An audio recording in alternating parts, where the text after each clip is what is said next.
E41 Marketplace Ministries. It's all about your business, and it's all about our Father's business.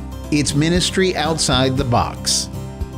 No matter what your role is in the business world, E41 Ministries is a special place where we can walk worthy of the vocation wherewith we are called, just as Ephesians 4:1 commands us. In today's busy and frenetic world, it's a blessing to know that God has a plan to bring hope, comfort, and peace through Marketplace Ministry. The E41 Marketplace Ministry of the Fellowship, it's a kingdom-building business. I'm Kerry Fink, and together with Dave Robinson, we're here for E41 Marketplace Fellowship. And we're so excited today to have the opportunity to sit with both Paul Rosbury and Sam Townsend, who are joining us. Welcome, guys. Good to see you. It's good to be here. Good to see you. Kerry. And for those of you who may not be familiar with E41 Marketplace Fellowship, it's an outreach that really is part of the Fellowship of Dallas, Texas, as a ministry to help link together what we learn in the pulpit on Sunday mornings to the marketplace effectiveness of what we go and live with Monday through Saturday, the rest of the week. And as typically can be, there's often a big disconnect between those two. And what E41 Marketplace Fellowship is really about helping all of us bridge that gap so we can maximize our effectiveness for the kingdom. And Dave, does that sound like a good way to introduce it, or help us get some sense of perspective of the fellowship and how E41 Marketplace came to be?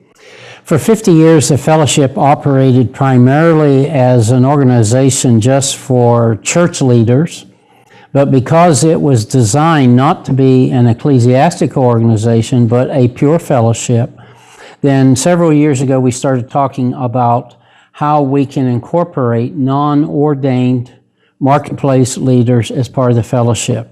And so after several years of discussion, it was decided that we needed to do that because the church needs to be effective in extending the kingdom through marketplace calling just as much as through those called to the church who are there to equip them to fulfill their calling in the marketplace. So we actually have a category now where you can be a marketplace minister, and out of that has come this fellowship where we want to be a support to those who work both in the marketplace and in the church world and how to build a bridge between the two.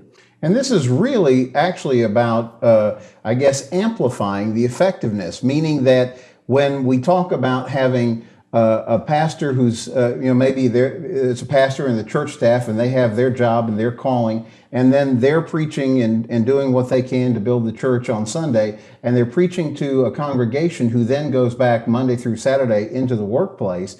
But maybe if we can link those two together, then we're really going to increase the impact, because now, whereas the pastor may be talking to hundreds or perhaps thousands weekly, now that message can be amplified to thousands or 10,000s weekly.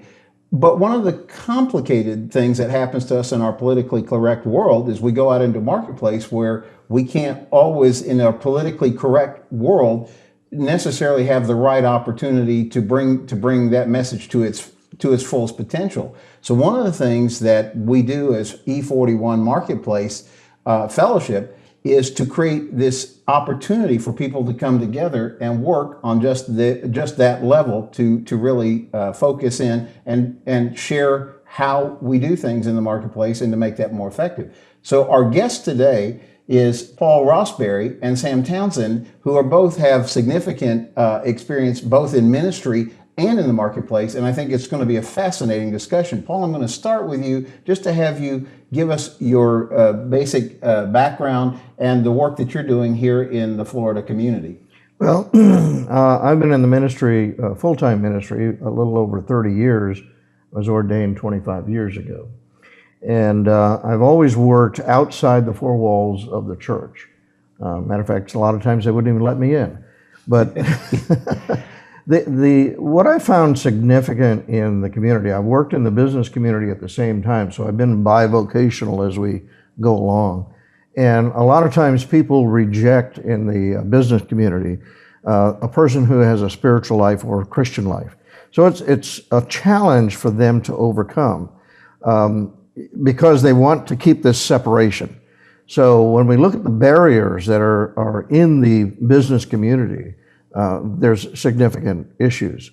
So over the years, I've actually worked alongside business people and helped develop businesses, but really trying to keep a biblical foundation, if you will, when we started the business. So I've started several organizations. I'm president and spiritual director of Seminary Company Community, which is a national and international organization that empowers people to do the work that God's called them to do. Secondly, I'm currently pastoring at a local church. And we are actually changing the church model not to be a church of the four walls, but a church that is into the community. And so it's a challenge to get people out of their comfort zone. And the third thing that I do is called Learn, Start, Build. Learn, Start, Build is a organization that basically is trying to teach business people how to disciple business people in the business community, but using biblical principles. So it's pretty exciting, all the things that are going on. With Learn, Start, Build, we want to build success clubs. Well, we know that without Jesus, we're really never going to be successful. And if we use the biblical principles that are taught from Scripture, then we can do that. It actually works out very well. I belonged to an organization at one time called the International Christian Chamber of Commerce, and they had developed a curriculum that they took into China to teach them basically, how to empower them to be in business. And you see what the results is that their economic whole growth has grown, and they've used the biblical principles, but they were not allowed to reference Scripture. So in our country, it's got to be kind of a blend of how we teach them, how we disciple them, and how they put those principles into practice into the commerce, into the economic development areas. So the church really doesn't have as much impact into the business community, at least here in Florida, as it used to. We used to have full gospel businessmen and a lot of different business things. Even some of the larger churches here have started some business luncheons and so on. But it's still not impacting the business community, helping them to see how that we are a company that actually develops small business. So our economic development base is deteriorating because the small business guy is being, I don't want to say oppressed, but not fighting against or raising up the principles that are taught in the Bible to be in business. So that kind of gives you a snapshot where I'm at. So we can discuss a lot of that. Well, I think that's the whole idea of E41 Marketplace Fellowship, is to present a forum and an opportunity for us to exchange ideas and things like that will help specifically. This is part of what Dave has focused his attention. His background is with coaching for ministers, where he actually works with pastors and he talks to them about really tapping into the resources that people have in terms of the congregation. And so we're going to dig more into that. I want to also introduce Sam Townsend. Sam and I have collaborated on a number of projects, and Prepared Always is probably a key project, although he's also known for being Wholeness Ministries and a number of other successful endeavors, including, I guess, first of all, your background as a Wharton-trained MBA, and you call yourself a recovering banker. So why don't I let you kind of introduce yourself and explain how you've come from that world to this world and the journey along the way. Absolutely. I started out in the secular marketplace and came up the lending side, the banking business. I've been president of several banks, gone off into the wild world of turnaround situations and troubled community banks and so forth. And I've always had a sort of a concern for the underdog, and also trying to figure out what the problems are and how to solve them. And that was a target-rich environment. But we're getting back into a really target-rich environment now. And I remember Bruce Wilkinson, whom I consider sort of the patron saint of the Fellowship of Companies for Christ, spoke to a meeting we had 25 or 30 years ago. And he said, if revival's to come, it's got to come out of the marketplace. Mm-hmm. And his reasoning for that was that it's a world of cause and effect. If you do something, it's going to be noticed. If it works, it'll be received. If it doesn't, it doesn't. And we live in a time when God has become, or is viewed as not viewed at all. He's considered invisible, even irrelevant. To a great extent, the visible church has become irrelevant in many respects in the marketplace. And the challenge is how to get the church aware of the opportunities and challenges in the marketplace and to go out into it. Christ and his disciples went to the marketplace and showed, so should we, not hiding within the four walls, as Paul has said. And so that's really been my passion, marketplace ministry, since probably the late 70s, when I got serious with the Lord. So not only do I, with one eye, kind of keep track on what's going on in the world and why it works and why it doesn't work, and but also holding it all up against God's word, and in terms of what the model is. It's a lot easier to focus on the truth and then identify error than try to catalog error, because it seems limitless. Yeah. And we're surrounded by it now.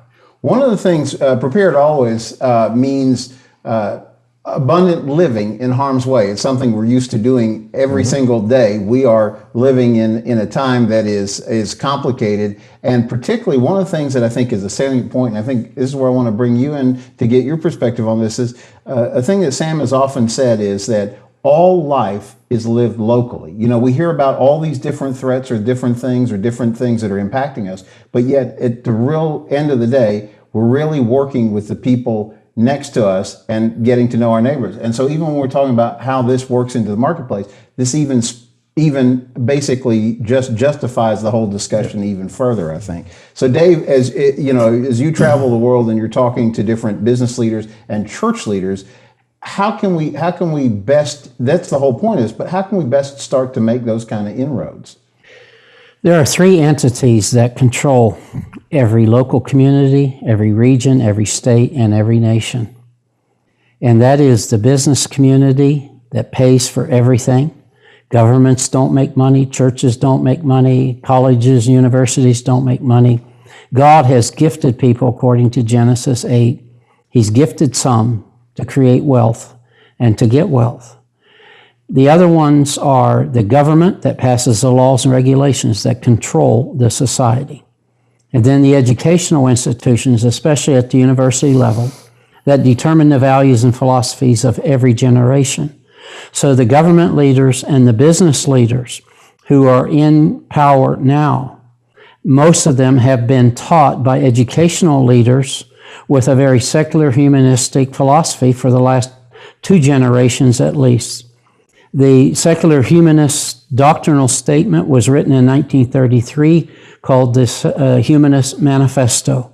If you read it, you will clearly see what is driving the unbelievers today that control the business community and the governments around the world. I see it not just in America, but I see it all over the world. The church's challenge is how do we send not secular-minded people, but full-time gospel ministers into those 3 entities.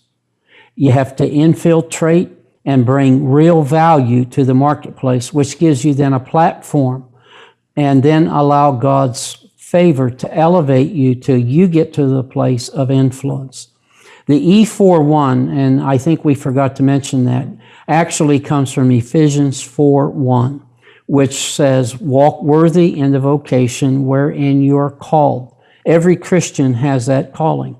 A few verses later, in 11 through 15, he instructs the church leaders, because he gave some to be apostles, prophets, pastors, teachers, and evangelists, to equip the saints. What saints? The Ephesians 4:1 saints, for the work of the ministry. So if every believer has a calling, and the church leader's assignment is to equip them for their ministry, then everyone has a full-time ministry calling. I'll share one little quick story. I was in Dallas a few years ago waiting on a plane, and there was a Delta airline pilot there waiting to get on his plane. He said, Dave, he said, I have my 30 years in. I'm going to be able to retire next year and go into full-time ministry. I said, what, did you just get saved? He said, no, I've been saved for 35 years. I said, well, what have you been doing then? He said, well, I have this secular job flying airplanes. I said, now I'm really puzzled. How does a Christian have a secular job to begin with if we understand the priesthood of all believers? That everything I touch as a priest, according to 1 Peter chapter 2, says, I am a chosen generation, a royal priesthood. When I touch it, it's no longer sacred. It becomes a holy sacrifice unto God. I said, I'd be very careful holding up a secular job to a holy God if I were you. And so part of what the Ephesians 4:1 fellowship is about is helping marketplace leaders understand they have a real calling, they have a full-time ministry, and then we have to educate the church leaders to help them understand that and affirm that calling, which will not diminish their calling, but will greatly leverage everybody's calling. It's actually our platform. That's our platform, absolutely. Yeah, if we go back farther in Genesis, where we find out what God's design and model was in the first place, and since we've gotten away from that, we've got problems. And you can look at any aspect of modern society. Absolutely. You can address it from the standpoint of how did God design it to function, where's the error, and then, most importantly, how do we get back to tracking with God and making it work? And right now, that's I think that's where the institutional church needs to really engage with the marketplace, and it's going to require some education, because there's a lot of scripture. The Bible talks more about wealth and how to make it and thrive than it does any other subject in the redemptive plan of God. And yet on Sunday mornings you don't hear much about that. You really have to kind of take them by the hand, go out there and show it. But that process too often doesn't take place. I actually think that there's two issues with regard to getting the churches. The first thing is most pastors are very territorial. I don't know if anybody's ever noticed that. Goes with their gift. That's their gift. These are people who've given to me and so on like that. And most of the people in the churches are business people or people who are functioning in a career path. And of course, what I've been teaching for years is that, this is what God created. He gave you these gifts. So that purpose and vision of what God has given them is probably more empowering. Even people who have taken a job, but basically have forgotten what God gifted them for in the first place. And so I see that this is another educational issue, not only for people in the church, but for the business community as well. But I see most of the churches, when they gather business people together, it's all about, well, let's study the scriptures and so on like that. And we hope that the scriptures will inspire them instead of the leadership inspiring them with the scriptures. And so I see the challenge of turning that around, where we can inspire the people with the scriptures rather than hoping that the scriptures will inspire them. And I think that might be one of the challenges that you have with E41. Well, the church never had that division until about 325 AD. Mm-hmm. And Constantine, when he became emperor of Rome, finally decided, I can't defeat the church, so I'm going to join it. And he's the one that started the separation. He started buying off influential church leaders with huge tracts of land, building them huge cathedrals all across Europe. And he started the separation between clergy and laity.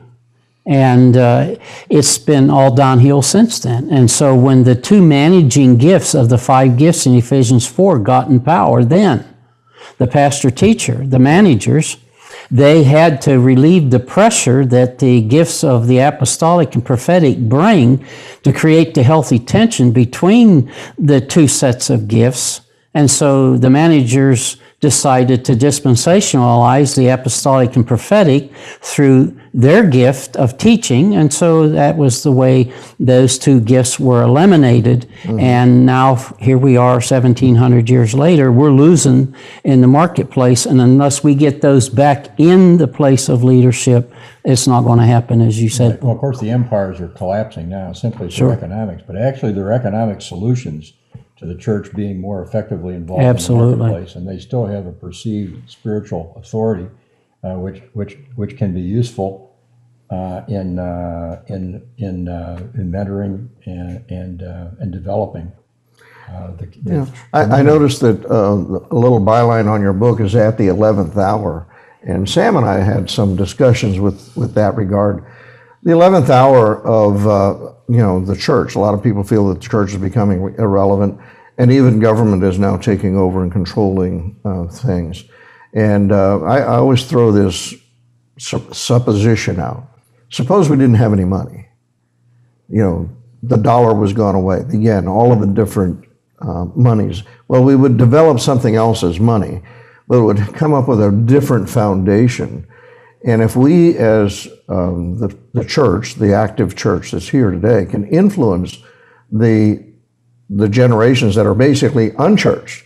I just did some statistics here in Brevard County, where we're at. And we have 354,000 people that are not claimed by any religious organization. That's 54% of the population. 198,000 people here are claimed by some religious organization. However, if you look at the actual attendance of churches, we're less than 100,000 people on any given Sunday, okay? So that's 450,000 people that are basically out there, business people and other people that are just ripe to the harvest. I mean, we're looking at, you know, there's the field. So if we can capture the leadership that is open to discipling and training other people, how they can overcome this, I believe that the church can impact the community that way. You might be surprised about the maturity and the faith of some of those 450,000 that aren't showing up. Yeah, I heard that you were one.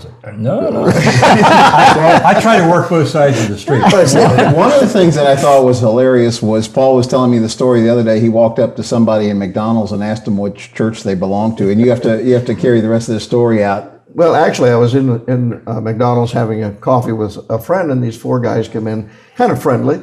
And so we chatted just for a minute as they were going by, and then they went and sat, got their coffee, and had their breakfast. And then when we were done, I went over to them. I said, "You guys seem really friendly guys." I said, "What church are you a part of?" And they said, "Well, you know, we're not part of any church." I said, "Well, you are now." I said, "I'm your pastor. Here's my card. If you need me, call me anytime you need." And it was kind of like, "Oh, really?" It was kind of, it wasn't a rejection, but it was kind of like a relief I saw on their face. They want somebody to claim them and be there for them.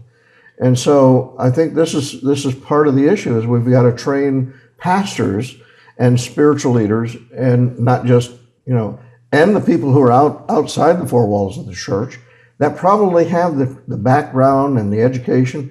They've probably grown up in the church 30, 40 years. They know all the scriptures and everything like that, but they've never had anybody exciting them to lead them in that direction. Well, I was going to say, it's an interesting discussion, because it's kind of people who understand the calling, but are also day to day in the marketplace. You know, your book, Idle in the Marketplace, is really talking about helping the church find a way to be more effective in reaching people where they are. And then Sam had written a very interesting book called Time to Head for the Ark. And the common denominator of this is community. He uses a term in his book called therapeutic community, and it's about all life being lived local. And I want to explore that and then tie that into what you're doing with your facility called the Center, which is not a church, it's a gathering place for people, and he's really talking to people. So, but let you explain the concept of therapeutic community. Much of what modern society represents is an extreme statement of rejection, of trying to avoid the curse of that mandate to toil the land. But you've got to rebuild a local economy. It's got to be agriculturally based. You've got to focus on all of the physical essentials of life. And at the same time, the relational and the spiritual, which the church majors in. But to a great extent, doesn't relate it to the daily experience in the marketplace.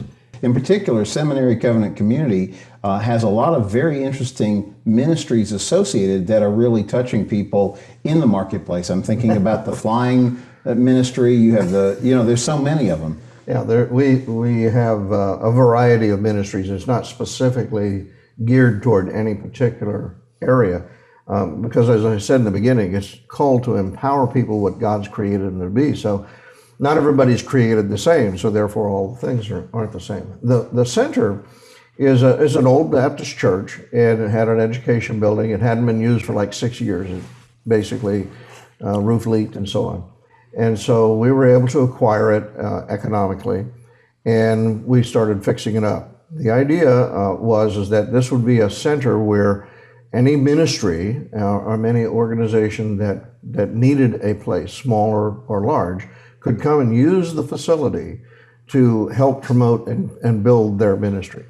So right now we have 2 churches that are using it, very small. One has 5 people in the congregation and has a passion to reach out.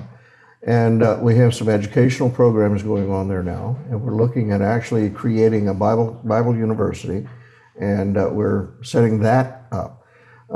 We have ministries all up and down. Well, like I said, we're worldwide, but here in Brevard County we have what Kerry was referring to as Wings of Grace, which actually takes kids that are ages 14 to 18 and helps them learn how to fly, teaches them everything, and all the way to the point where they get their pilot's license.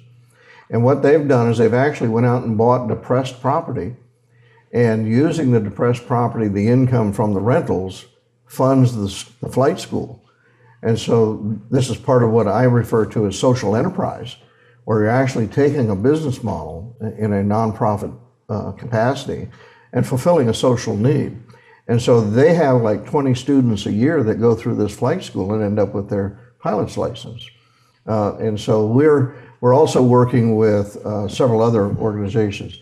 One of the most outstanding organizations that we have has been with us for years called Prison Book Project. And Prison Book Project has, they receive Christian books from all the different publishers. They repackage them into boxes and send them into the prisons. Right now it's 1,874 prisons they're sending books into every month. And so that's reaching over 1 million people a month for Christ who are in those situations. We've got a ministry called Marketplace. So it's called Marketplace. I'm trying to think of the name of them. Anyway, it's like a flea market. And it's also a thrift store, and they're just opening up. It's called, right now it's called Hometown Marketplace. That's what it is. Hard for me to keep up with everybody's name. So there's many good ideas in the marketplace, and I hope that this is the beginning part of a discussion for us, and that we can continue this dialogue, because there is so much to be done, and as you guys will both agree, there's such an opportunity right now to make these connections, and our prayer is that E41 Marketplace Fellowship will be a tool to do that. You know, as we close this out, is there any, just a quick final word that you'd like to add in on this? Well, Sam mentioned education several times, and we really do need to re-educate both the church leaders and the marketplace leaders on the fundamentals of how God designed us and the purpose that you mentioned. And I would hope that the pastors that may be watching do not see this as a threat, right, but simply as an opportunity to leverage correct, what God has given to them. I hear pastors from time to time tell me, well, what you're talking about is marginalizing my ministry. And I say, do you know what margin is anyhow? Margin is what you have left over after you sell what you made. What you have left is that's your margin. And so what I'm talking about is helping you increase your margin by releasing your marketplace ministers into that great mission field of the 21st century called the marketplace. And that's exactly what E41 Marketplace Fellowship is all about. Thank you, gentlemen, for joining us today. I hope you'll come back and we'll continue our dialogue.